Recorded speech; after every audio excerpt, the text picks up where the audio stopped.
Welcome back to the Hunt, Fish, Live podcast. I'm Dan, your host, and this is episode number 9. This week, we are going to talk a little bit about my rutcation this past weekend, deer hunting this past weekend, and kind of a little more than a little bit about some late fall walleye fishing. Let's get into it. My rutcation started out great. I made it down to Northwest Indiana in plenty of time to hang out with the guys, grab some breakfast, and get into the stand early Thursday evening. As I was walking in, I had busted 6 deer from right behind my tree stand where I was sitting. I was hunting a cut cornfield, and my tree stand's like right on the edge of a big drainage ditch, or irrigation ditch. In our big woods is behind that. There's some thick, like brushy trees and bushes right on the edge of the drainage ditch, and I walked up to my stand. I had a northwest wind, which was kind of sketchy for that stand, but the wind was blowing out into the field. My scent was blowing out into the field, so these deer never smelled me, but I busted them. They got up, took off. They didn't really run away with their tails up. They just kind of ran off. They never blew or anything either, so I felt like I was pretty safe. The sit was kind of uneventful. A little towards dark, I started seeing deer. I had 4 does come out from across the field. They must have winded me or something. They didn't even get remotely close. They stayed probably 150 yards out, I would say. And then after they kind of wandered off, I had a spike coming from behind me and scent check all those beds where those bigger does were. He never crossed the ditch or anything. I'd never even thought of taking a shot at him. So I ended up seeing those 4 does and that little spike that evening.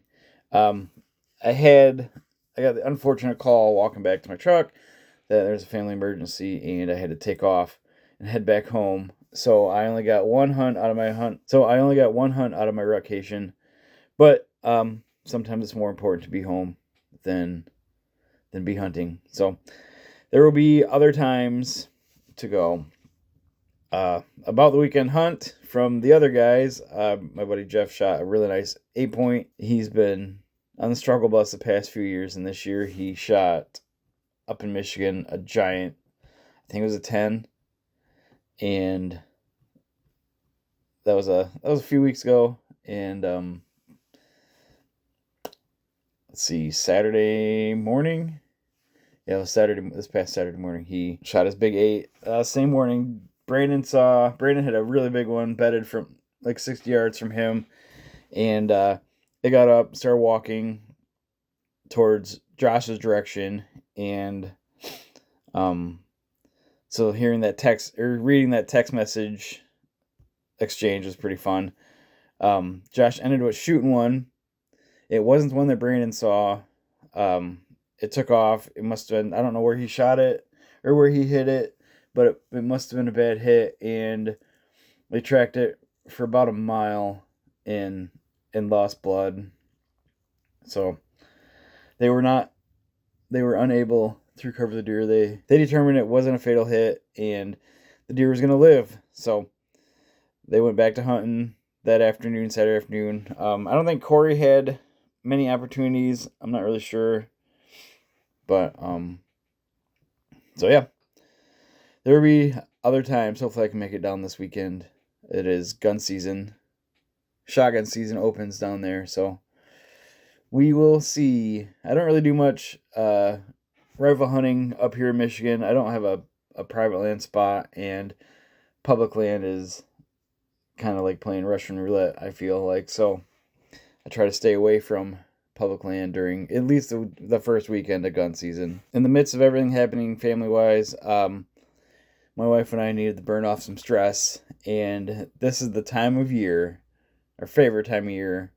There's a lake near our house, so to speak, that has really good walleye fishing opportunities from shore once Halloween hits, when the water turns a little bit colder and the time changes and it's easier to get out there. So we headed out for some fall walleye from shore. Um, it's always a good time. The spot we go to has a castable weed line with a transition from a drop off to a shallow flat, and the walleyes come in the low light hours. So like usually we start about sunset, and then I don't know, hour and a half, 2 hours later is when they stop really biting. But they're hunting minnows in shallow, and you can watch them with a headlamp. You can see their eyes.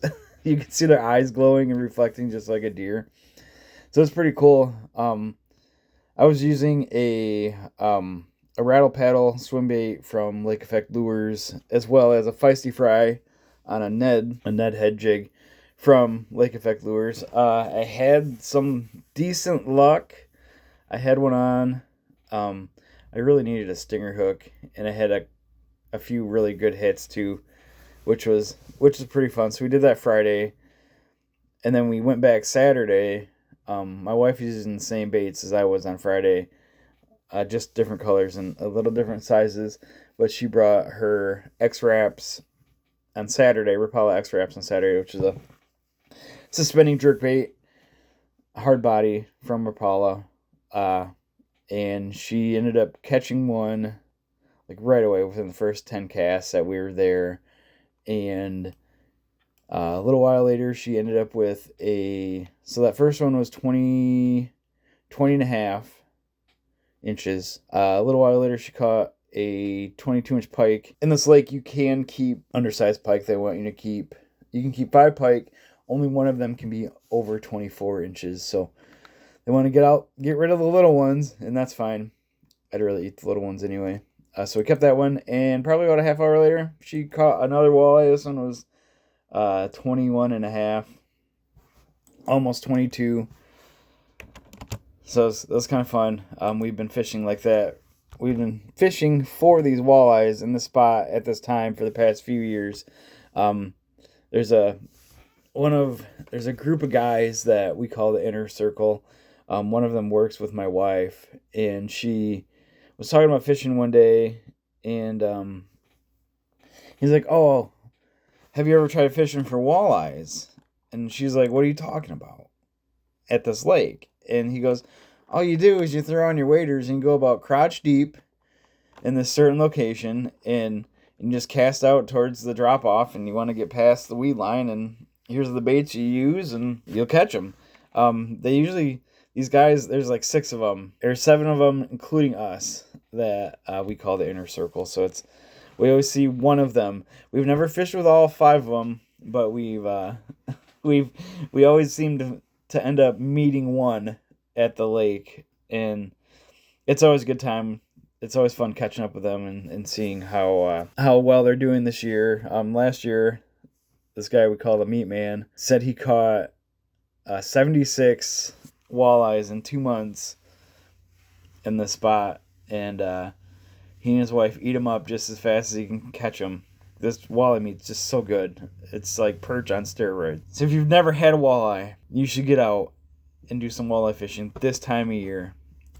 Fish are coming in shallow to feed, and they're very fun to catch. So all you need is a castable. Well, you can be in a boat too. We just look for a shallow flat anywhere between 2 and 3 foot deep, and a drop off with a weed line, and they seem to love that. So it's a great time. We actually went out last night too, so 3 nights in a row. We battled the thunderstorm that came through, I guess. It wasn't a thunderstorm when we were out, but as it moved on, it turned into a tornado warning. So that was kind of interesting. We did not catch anything last night. The Meat Man did not catch any either, as well as the other guy. I forget his name that was out there. But it's cool. Everyone knows each other and has great things to say about each other. So it's fun being in some sort of quote unquote secret society.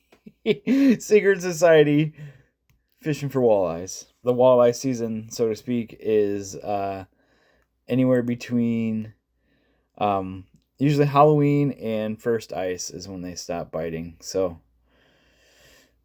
get out there, give it a try if you can. Well, the weather's changing this week again. We had a cold front come through yesterday, and like I said earlier, firearm season is upon us. So make sure to get out there and get your gun sighted in. It's not too late. I know people hate on it, but sometimes you just can't help it. Are you an all-day sitter during firearm season? Or do you sit later than people normally get out? Or are you doing normal sits? We tend to hunt a little bit later if we're not sitting all day. I rarely sit all day just because you need a break sometimes. But I do sit later than most people just to be ready in case someone else is moving around and on a different property and pushing deer. You never know where they're going to run. Also, you never know where they're going to run this time of year. They're getting shot at, and it's just mass chaos, even down there in Indiana on private land. So it's always a good time. We have deer camp style again, just like Rutcation. There's a few less of us because everyone kind of spreads out and goes to their other properties. A lot of them stay up in Michigan. Brandon, Tyler, and Jeff have property that they can hunt in Oceana County that has been loaded with mega bucks this year. So they're able to get a couple more of them studs with their rifles. They actually ended up planting corn on the property this year that did really well. Michigan Whitetail Food Plots hooked them up, and it seems to be growing, or it seems to have grown very well. There's not a lot of ag in their area, so anytime that there's a good food source, that's where all the deer are going. They did have neighbors at one point that had a huge bait pile, but they got busted a couple years ago, and it hasn't been the same since. So they have the food now on their block, and it's showing. And I'm very impressed and proud of those guys for getting that hunting property to where it should be, or at least closer. I used to be able to hunt there, and right after it was purchased, and it was a struggle for a few years, just because of the soil wasn't good. So we spent a few years correcting the soil, and they finally got it dialed in and working better for their crops that they want to plant. I think they have, I'm not sure what mixes they have. I know they have corn. I know they have some brassicas and some rye that the deer seem to love too. I think they have a little bit of clover, but I'm not quite sure. Well, that's it for this week's episode. Sorry it's a short one. Life happens, and that's okay. I'll get out hunting again. But in the meantime, make sure to get out and enjoy the outdoors.